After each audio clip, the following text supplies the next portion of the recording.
Hello, everyone. This is Dave Goulas, president of EasyDC 3PL, and thank you for tuning in to the Beyond Fulfillment podcast, where we spotlight small business owners, entrepreneurs, startup founders, and we have real conversations about their journey, what it's really like, and what they've learned along the way. Thank you and enjoy the show. Hello, everyone, and welcome again to another episode of the Beyond Fulfillment podcast. I'm your host, Dave Goulas.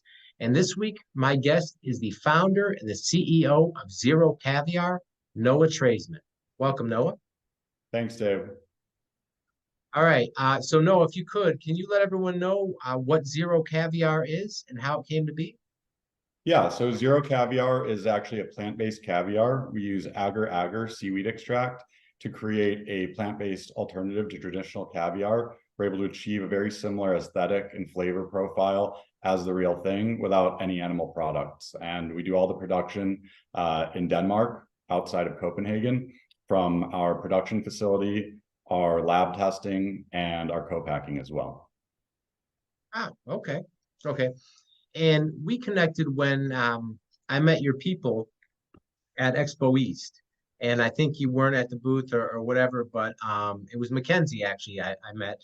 And Yep. she put us together. But I remember, and I've never actually tried caviar. And they were like, "Oh yeah, try a sample of caviar," and it was like really good. Like I was like, "Wow, this is tasty." And so I was listening to you on another podcast too, and I guess there's part of how it came to be is I think you were going to parties and something like Yeah. people didn't like the taste. Is that right? Yeah. So, I've had a long and circuitous career that has overlapped between tech, entertainment, and hospitality. And during the sort of onset of the pandemic in LA, there were a lot of restrictions around what you could do socially. And a big part of my business was social media.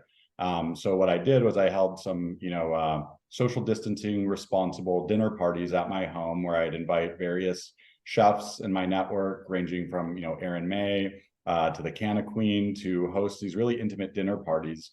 And one of the highlights, at least the highlights in my mind, was the caviar that I would procure. I had a really good relationship with a production facility in China and got it for a really reasonable price. And I thought it was a nice treat, a nice sort of in-home luxury to take people's minds off the pandemic. What I realized pretty quickly was that less and less of the caviar was being eaten. And this is a very perishable product, and it's still expensive, even when you're getting it for a good deal. So I inquired to my guests, was there something wrong with the caviar? And there was nothing wrong with the caviar.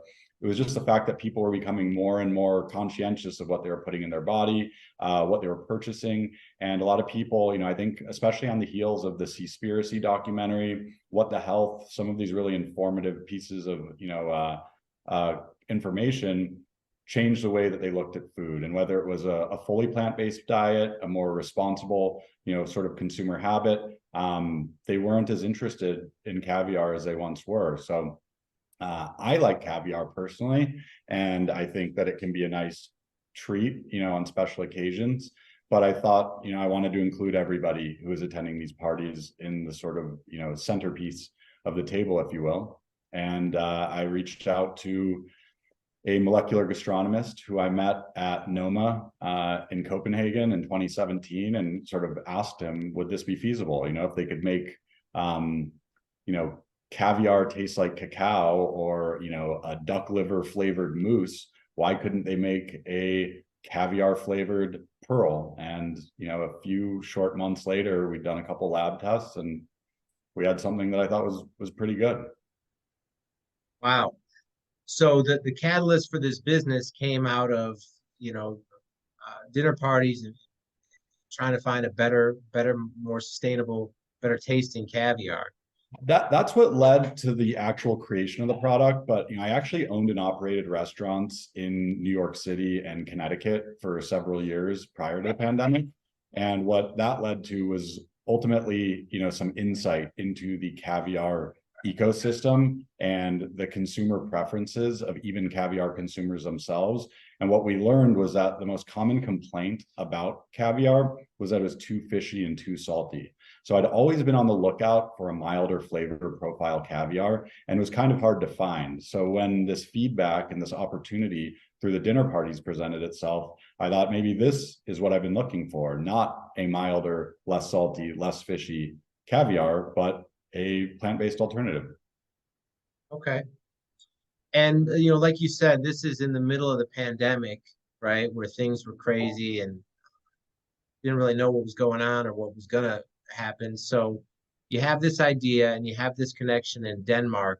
What's it like to turn that into a viable business in that environment?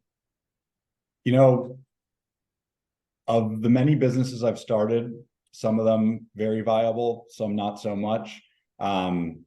This has been the most interesting, and I'd say in many ways the most counterintuitive. I never started Zeroe with the intent of commercializing it or creating, a monetizable business. CPG is far from my traditional, domain expertise.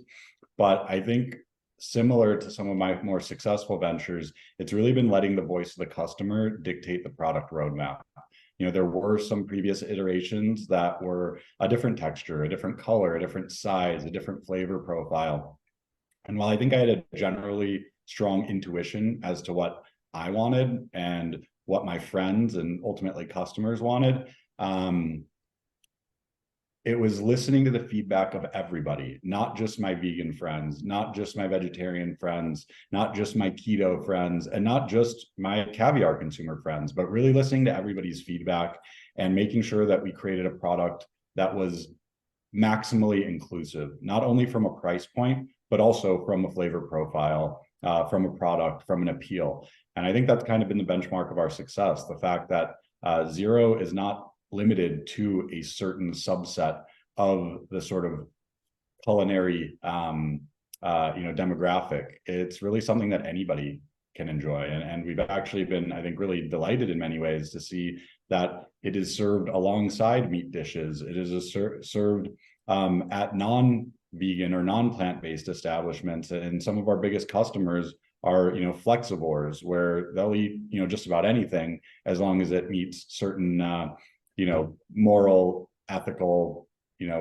whatever parameters they have in place for what they put in their body. And I think, if you really focus on your core consumer or really identify what the people want, from just a sheer, preference perspective, the money soon follows. And, we've accidentally created, a viable business. Okay. Has that always been your strategy with your other businesses too? Is like the main focus is what the customer wants and what their feedback is as far as like the roadmap to how the product or the service evolves? I'd say like the first step of any business that I set out to create is analyzing where there might be a gap in the market to find that product market fit. This was a little bit less strategic and intentional in the early days because it wasn't intended to be a business of its own, a standalone business. But I would say that it's unintentionally followed in very similar footsteps. There's I think at the intersection of fine dining, luxury, and responsible, ethical, and plant-based cuisine, there's a massive opportunity and there's a bit of a void. I think that some of the traditional luxury foods don't offer a very appealing alternative. If you're looking at crab, let's say, or lobster, or uni, there's just not a lot there. And when I saw that I could create, I think, a very comparable caviar experience with a plant-based offering, I was confident that the demand would be there. The rest of the business kind of fell into place, and is still evolving. It's an iterative process, but yeah, I think the common denominator across all my businesses is finding product market fit and really exploring that before taking your product, service, platform, whatever it may be, to market. Okay. And another really interesting thing about Zero is, I've noticed you haven't gone the traditional route that other CPG brands do, meaning getting into, the retailers and going that route. It seems like you went the opposite way, where your main sales channels are like five-star restaurants or I guess Michelin starred restaurants, and then you do a lot of celebrity and influencer marketing. Yeah, I How mean, I think it's all part of the unconventional, launch strategy or lack thereof that's led Zero to where it is today. For the first year or so, we weren't, it was really hard to buy. You basically had to find us on Instagram, which became easier and easier as more celebrities started posting on us about us, but you had to DM us. I was managing the Instagram amongst many other businesses that, I was operating and kind of more focused on. And it was the really persistent, fine dining establishments at first that were able to get us on their menu. And then, some of the influencers, celebrities, getting to us through the DMs, through mutual friends. And it was that sort of like critical mass, that sort of tipping point of attention and inquisition that forced my hand in many ways to think of this as a real business and rather than a passion project. So, our first restaurant customer was Crustacean, who we were introduced to and was introduced to us through a mutual friend. The On family has a long and storied history of restaurateurs and really creating some really innovative and exceptional fine dining experiences. And without them, I'm not sure any of this would be possible, to be honest, but they were our first real commercial fine dining customer. From there, we were fortunate enough to add Restaurant Danielle. I lived in New York for almost 10 years and only, had the good fortune of scoring a reservation, let alone being able to afford a reservation at Restaurant Danielle once in that 10 years. And it, had a really indelible, impact on my, approach to fine dining or my perspective of it. So, as the momentum grew, so did the attention that I put on it. And, bringing Mackenzie on board as, a co-founder and partner in the business has really been, I think, an inflection point because, she's able to focus on this in a full-time capacity in a way that I never really was. And the results have been immeasurable. Not only are we in several other, Michelin starred restaurants and fine dining establishments across Miami, Los Angeles, New York. We just got on the menu at Le Coup, at the Rebelle Museum in Miami, Giselle on the rooftop of 11, also in Miami, a lot of fine dining retailers. So yeah, it's not in any ways conventional, or I think as strategic and maybe systematic as a traditional business launch and go to market may be, but it's worked out really well. And sometimes I think it's that organic, evolution that really lends the most credibility to a brand like ours. Sure, absolutely. And like you mentioned, the inflection point with bringing Mackenzie on, I mean, clearly you're a serial entrepreneur doing a lot of different things. And like you said, you weren't even planning on turning this into a business, and it kind of just evolved while you were doing other things. How important is it to have like, because it seems like you're more of a visionary and have a lot of ideas and whatnot versus, right, like Mackenzie bringing on like a solid operator that can spend full-time type capacity on this. How important is that for an entrepreneur? It's the most important thing. I mean, people call me, a frantic founder or an ADHD entrepreneur. I'm really good at starting a business. I'm not always the best at scaling it or managing it. The details drag me down. It's the vision that excites me. And, I think it's important to kind of identify how this evolved, not only from a demand perspective, but also a relationship perspective. One of my good friends, named Julian Marshall, a fantastic film director in New York who I've known for many years, introduced me to Barry Nailbuff, the founder of the Honest Tea Company, a very successful entrepreneur and professor. He introduced me then to Jessica Price, who, got the Kellogg MBA, Brown undergrad, spent 10 years at Quaker and PepsiCo, all the bona fides. And then Mackenzie, who had actually a background in tech, sales, and marketing, but I think a work ethic and attention to detail and the level of motivation that if I wasn't lacking, I certainly wasn't channeling the right way. And the combination of the three of us has certainly been the catalyst that's led to what I'd say, if not an inflection point, near it. And if you don't have complementary skill sets, people and personalities on your founding team, whether that's as co-founders, employees, supporters, mentors, advisors, whatever the case may be, you're probably limited by your own strengths and weaknesses. And I know that whether it's Zeroe or any of the other ventures, that I've started, the benchmark of their success or failure has ultimately been the people that I surround myself with. Because it's very hard, unless you're an Elon Musk type, which very few of us are, to be a very successful solopreneur. I don't recommend it. And, it's not something that I often am successful doing.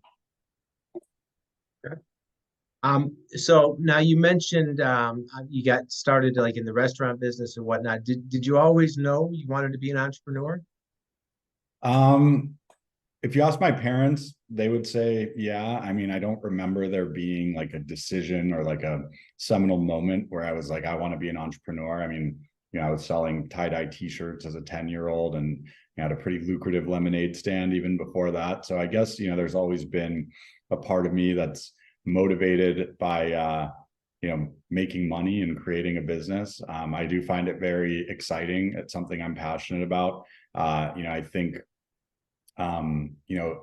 it's awesome to be successful as an entrepreneur, but in order to be successful, I think you have to almost relish in the failures as well, recognize how many learnings those experiences can provide you. So I think that there's a lot of stuff on Instagram and TikTok encouraging everyone to quit their day job and bet on themselves and be an entrepreneur. And while it's definitely something that I love and I think is right for me, I don't know if it is for everyone. It is very, very stressful at times. It can induce a lot of anxiety. And unless you have the ability to, I think, channel that stress and anxiety into productivity, into work ethic, into, some sort of,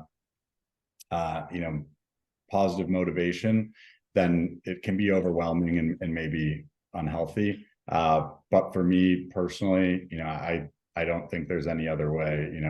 I'd rather start a business that is unsuccessful with, the chance of creating an impact or building something special than, toiling in a, 9 to 5 or, working at a corporate gig like, I did for a couple of years right after I graduated college. It wasn't for me.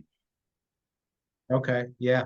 And I mean, you touched on something too, right? Like you look at social media and the Instagram stuff, right? A lot of it looks glamorous and you might see the money or the fancy stuff and the quote freedom. But like you said, a lot of anxiety, a lot of stress, and it is, sometimes too, it's just dealing with the voices in your own head, especially with your things aren't going right. Like you mentioned channeling all that into something productive and into, something positive. Yeah, like how do you do that? Because clearly there's had to be some times where you've been challenged in the journey. How do you channel that into something productive?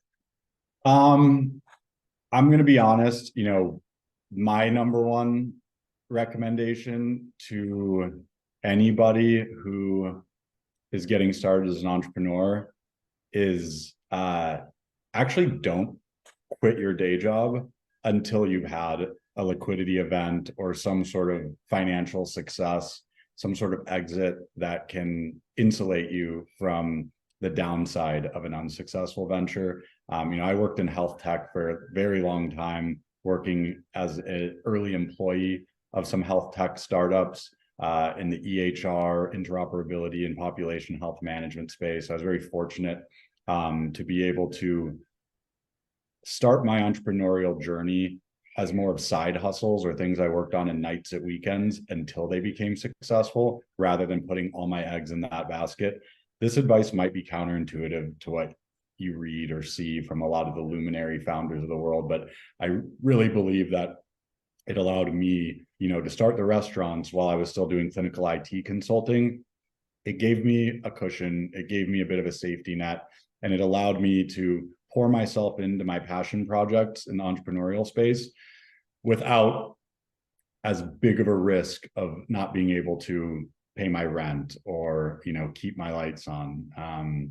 So, not everybody can be that fortunate, and it requires making some sacrifices on a personal perspective. It's not as easy, to start a family or have a dog or buy a house, perhaps, when, you're leveraging your day job for freedom to do an entrepreneurial endeavor on nights and weekends. But it worked out for me. And, fast forward 10 years, I'm really happy about the way that I did it, the decisions I made, and the end result, that's led me here.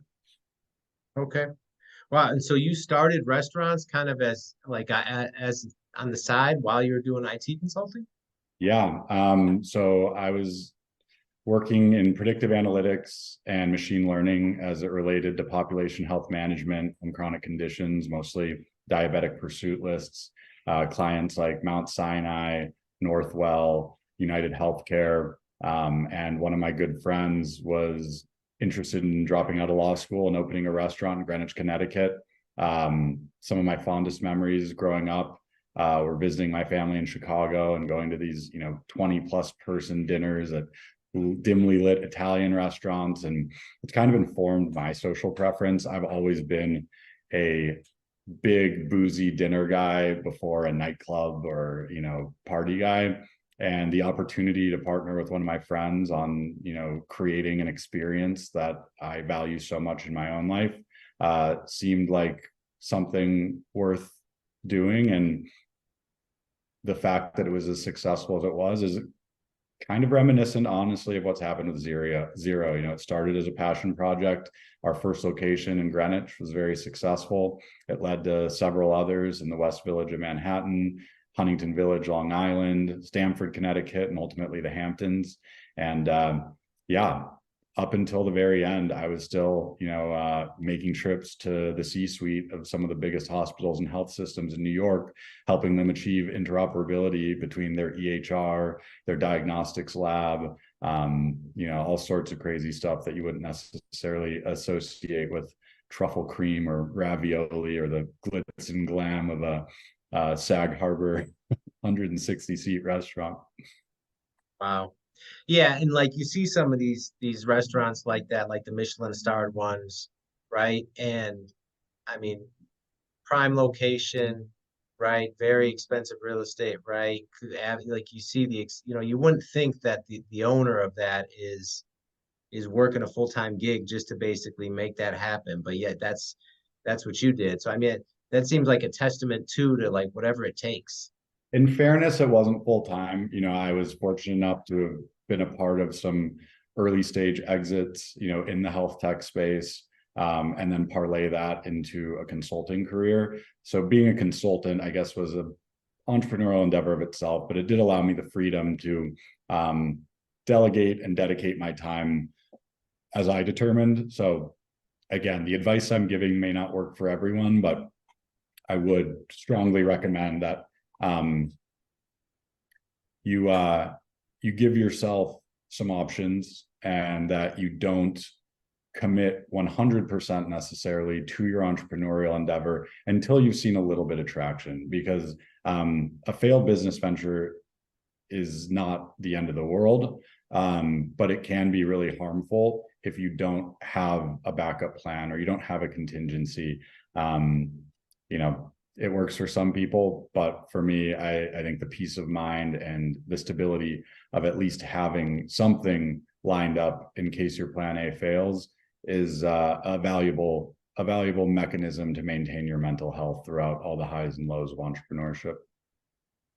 Absolutely. Absolutely. And that's the thing, right? The highs can be really high, but the lows can be really low too. So like And they can occur within the same day sometimes. So yeah, it's quite a roller coaster. yeah, yeah, absolutely. Okay. And then so is that how because obviously I've seen you do celebrity and influencer marketing and you have quite a network there. Is that kind of how you got tapped into that world, is through the restaurant business? Yeah, so I would say, the restaurant business was my first kind of introduction to that IRL, in real life revenue that followings, digital followings, social media followings could have. It fostered some close relationships that have, proved invaluable in future endeavors. And yeah, I think, influencer marketing is a pretty broad term that has, reached a saturation point perhaps as it relates to startups over the last several years. But I think that it's kind of the intersection of user generated content and celebrity endorsements drives a lot of interest from the general public. And if you're producing a quality product or service, that interest can certainly convert into sales and revenue and customers. So yeah, the restaurants were kind of the first foray. I spent some time collecting and selling art as well, which introduced me to that same sort of rarefied air that the ultra wealthy and famous operate in. And I've made some really good friends and strong relationships along the way that have also helped me out on a professional perspective. Okay. And you touched on the network there too. For someone starting out, or for someone building their building their brand and starting a venture, how important is network? I don't think it's terribly important that you have a celebrity network. Most people don't. And I didn't, certainly, when I was starting off. But I do think that the saying your network is your net worth is more accurate now than ever. But I do think the network extends to everybody, on your team, whether it's sales, marketing, operations, distribution. Having strong relationships with people on every edge of the spectrum when you're starting a business is going to make your chances of success much higher. People are much more likely to do business with their friends than they are a stranger. I have a saying that I do business with all my friends and I'm friends with everyone I do business with. I think, there are times where you can't maintain that decorum or friendliness, especially as the businesses grow and the money gets bigger. But when at all possible, I think, you should look at every potential business partner as a friend and every friend as a potential business partner. And if you look through that lens, I think you'll foster not only really fulfilling relationships, but really productive ones too. And I'm really happy, to call almost all of my business partners my friends, and increasingly more of my friends, business partners. Wow. Yeah, so true, right? Because I find that too, right? Like the network and relationships and the people and the people that know you as a quality person, as someone that keeps their word and someone that can get results is invaluable as you're trying to scale a business or grow or get into new markets or whatever it may Totally. be. Also, I saw you have some other businesses in the past. You had one called Glow. It looks like you maybe had an exit on that. Is that right? Yeah. So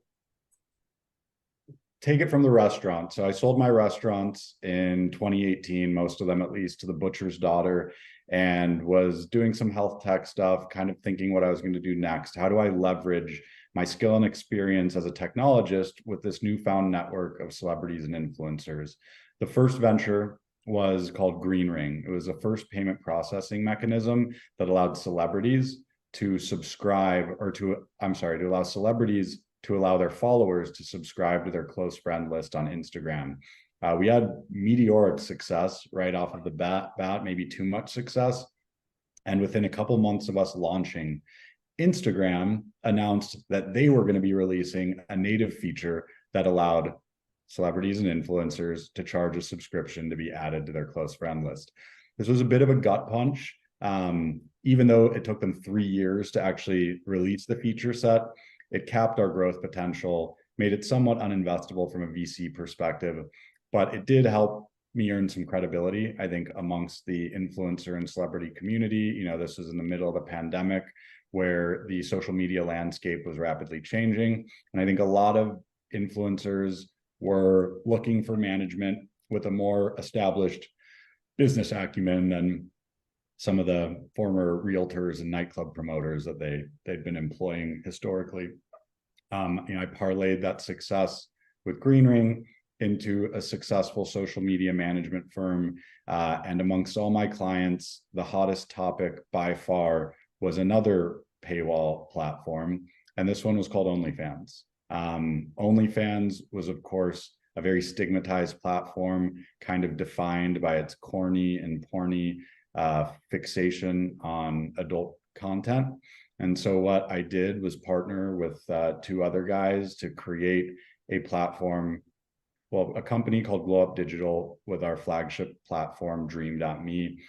It was a creator platform that was intended for people who were unhappy with the level of regulation on Instagram, TikTok, and Facebook, and how opaque the regulation was. You know, people were getting deplatformed and demonetized at an alarming basis, oftentimes with unclear reasons for what, you know, they had done to flag their account. So we started Dream, you know, to serve everybody, you know, models, comedians, podcasters, political commentators, anybody who felt that they were being censored on the incumbent social media platforms. Dream ended up growing to be the biggest competitor of OnlyFans. You know, it was content agnostic, although we did prohibit some of the really hardcore explicit stuff that OnlyFans allowed. So we fashioned a sort of an upmarket Soho house of OnlyFans, if you will, invitation only for talent, application only for subscribers. And, you know, calling back to the product market fit discussion we had earlier, we found it, and we found it very quickly. The company grew very fast, and 11 months after the formation of the entity, only 8 months after our launch, we were acquired by PLBY Group, the parent company of Playboy, Honey Birdette, Lovers, and Yandy. And definitely a successful exit. You know, you can never complain about an 8-figure exit in less than a year, but not the space I wanted to be in, nor the company I wanted to work for. So I think the greatest thing about that windfall was not the compensation. In fact, it was the freedom that it gave me, you know, to exit from that sort of intersection of social media and exclusive content and focus my time more on my plant-based caviar company, as well as another creator space that I'm really passionate about, which is that intersection of social media and legalized sports betting. So it's been a long journey. At least it feels like a long journey in a relatively short amount of time. And I feel very fortunate, like I said, to have been able to have success in all these different spaces, but also maintain my freedom, not having to go work for a corporate content company like Playboy and be an indentured servant with restrictive covenants, all that good stuff. So you know, that's what has allowed me now, you know, to have the career flexibility that I currently maintain. Wow. Yeah, what a story, right? I mean, you get this great idea, you start the company, and you get acquired at a very attractive exit 8 months in. I mean, that's phenomenal, right? It doesn't get much better than that. It would be a little bit better if Playboy stock hadn't gone down 95%, but you know, I was able to squeeze a little bit out, luckily, before before the economy took so much away. Yeah. And just hearing you speak too, clearly you're well educated. You have like an excellent understanding of business and whatnot. Like, where's that come from? Have you always just been basically a student of business as you've been doing all these things? Wow. I don't know. You know, I grew up in Portland, Oregon. Both my parents are therapists. You know, I think my entrepreneurial gene comes from my mom and my gramps, her dad. You know, my grandpa, you know, came over from Prague when he was a little boy fleeing the Holocaust and had a very successful career as a self-made man, you know, living the American dream. My mom has been very successful kind of creating her own industry. You know, she's a thanatologist who specializes in grief counseling and actually was the first person to offer those sort of services to people whose pets had passed away. A lot of people, you know, laugh when they hear that, but it's actually a pretty big deal. You know, for a lot of people, their pets are an extension of their family. And before her, there wasn't a lot of offerings for people who are suffering, upon the passing of a pet. Now almost every city in America has somebody who does what she does. She travels the country and even the world, speaking at conferences, on TV shows. So, not again a conventional entrepreneur, in the typical sense, but I think that my entrepreneurial spirit was probably one half nature, being the son and the grandson of my mom and my grandpa, and one part nurture. I've been fortunate to be exposed to some pretty successful entrepreneurs throughout my life.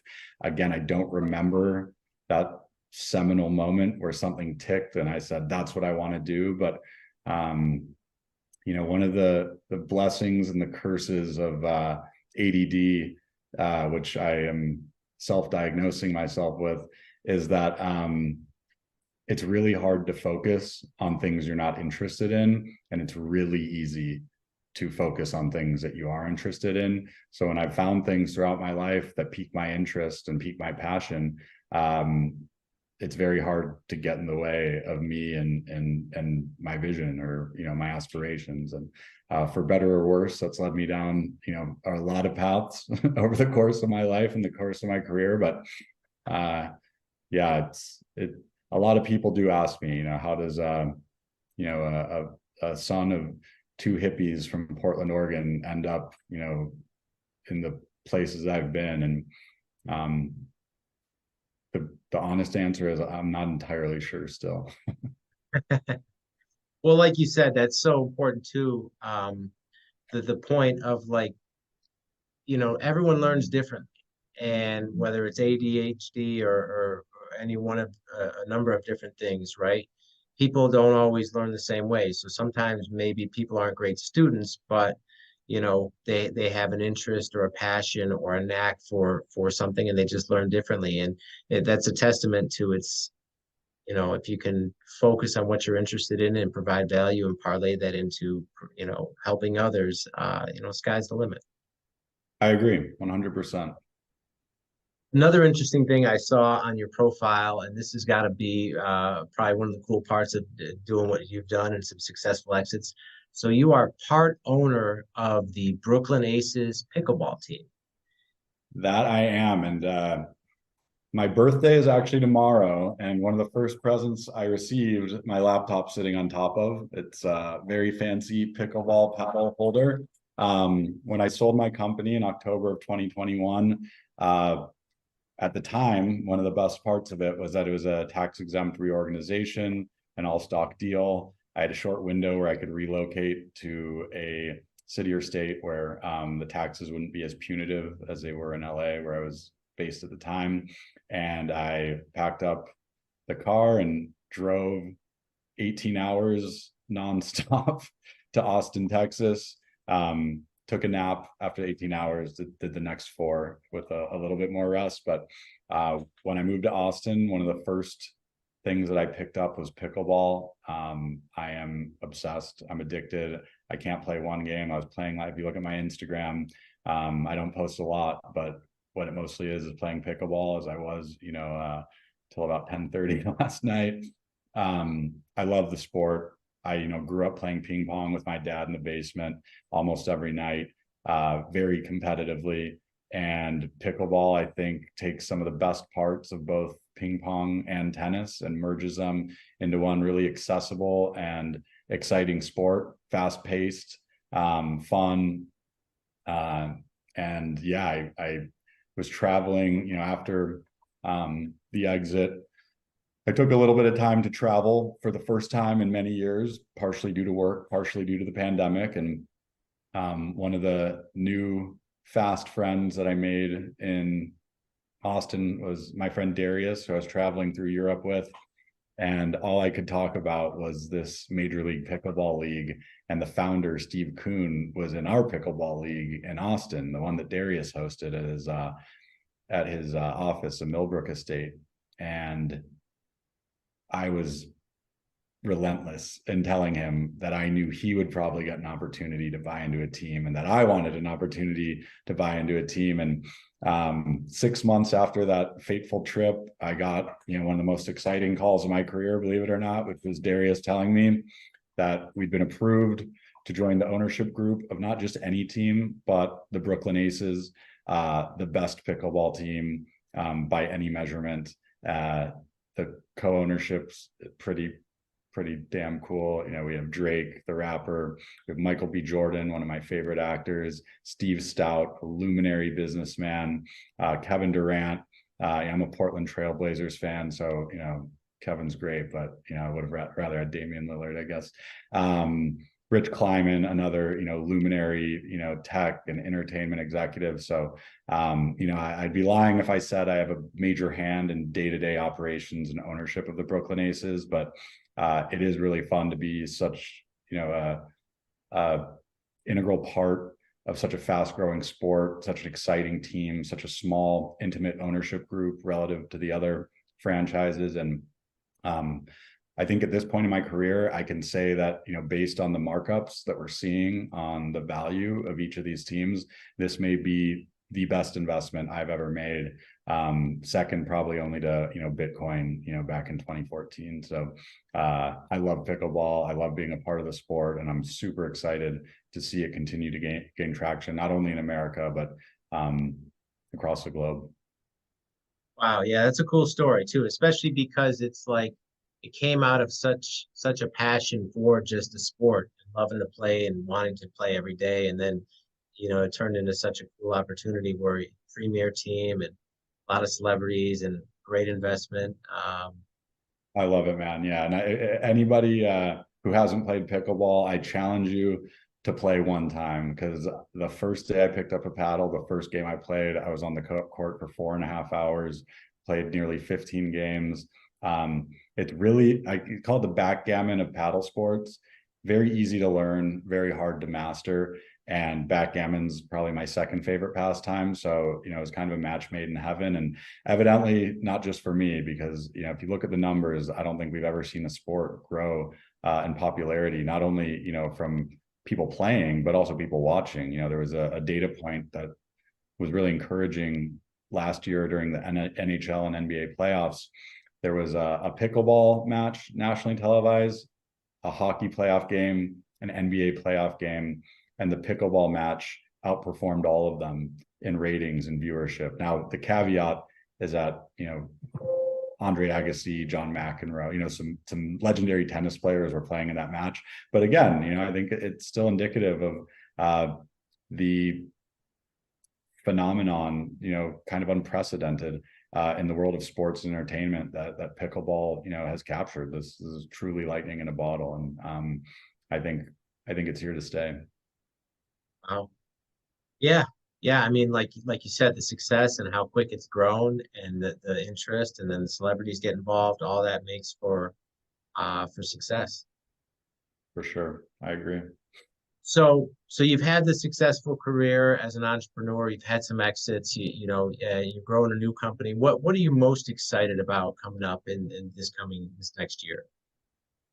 I think two things for sure. One, and I'm not counting pickleball, because if I'm being honest, I spend an hour or two a month, you know, actively involved in operations, not even probably.